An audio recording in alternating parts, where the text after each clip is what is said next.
arena of tales.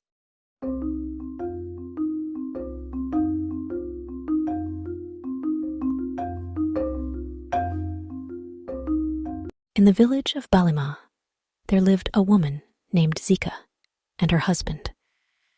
Their story was one of sorrow and mystery, for Zika carried her pregnancy for a baffling 2 years.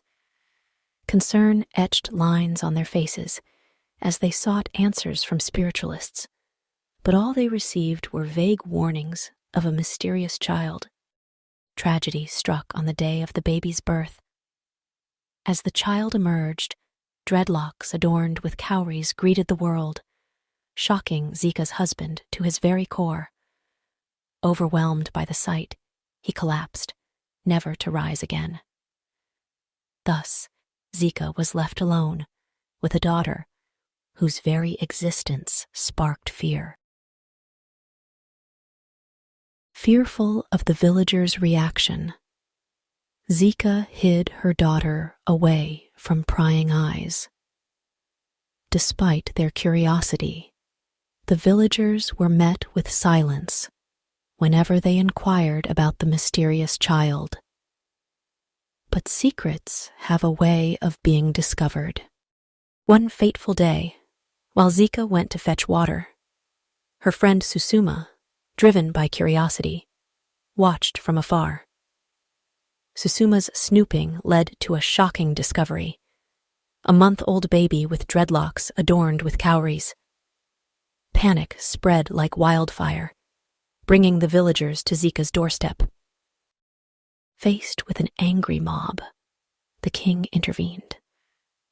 Upon seeing the child, disbelief clouded his features, and in a hasty decision, he banished Zika and her daughter from the village. Alone and without refuge, Zika embarked on a journey into the heart of the dense forest, hoping to find safety for her child. But fate had other plans. As Zika gathered leaves to lay her daughter upon, a venomous snake struck, leaving her helpless and alone.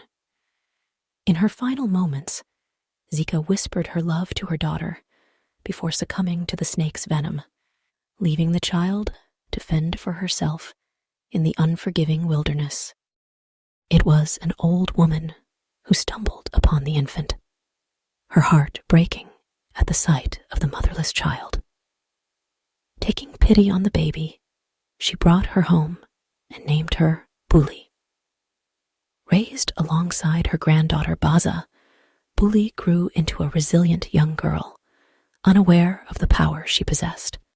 It wasn't until Baza fell ill from a snake bite that Buli's true potential was revealed.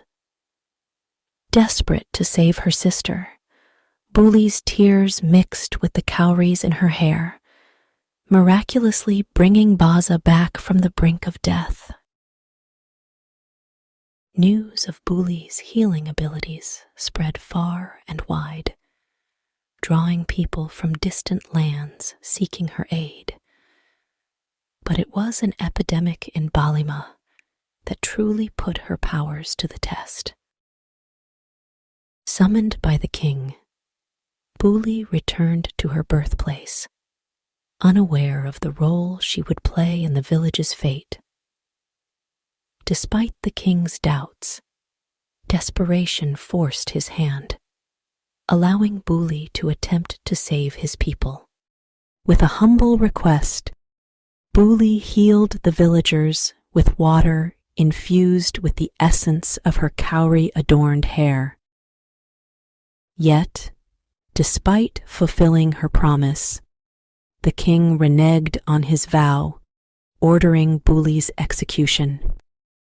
As the chief guard raised his sword, a thunderclap echoed through the air, striking down the king and revealing Buli's true identity as the banished child gifted by the gods. Thus, Balima was renamed Bulima in her honor, and Buli took her place as the village's healer and leader, guided by the wisdom of her grandmother and the blessings of her cowrie-adorned hair. And so the village flourished under her care, becoming a beacon of hope and healing for all who sought refuge within its borders.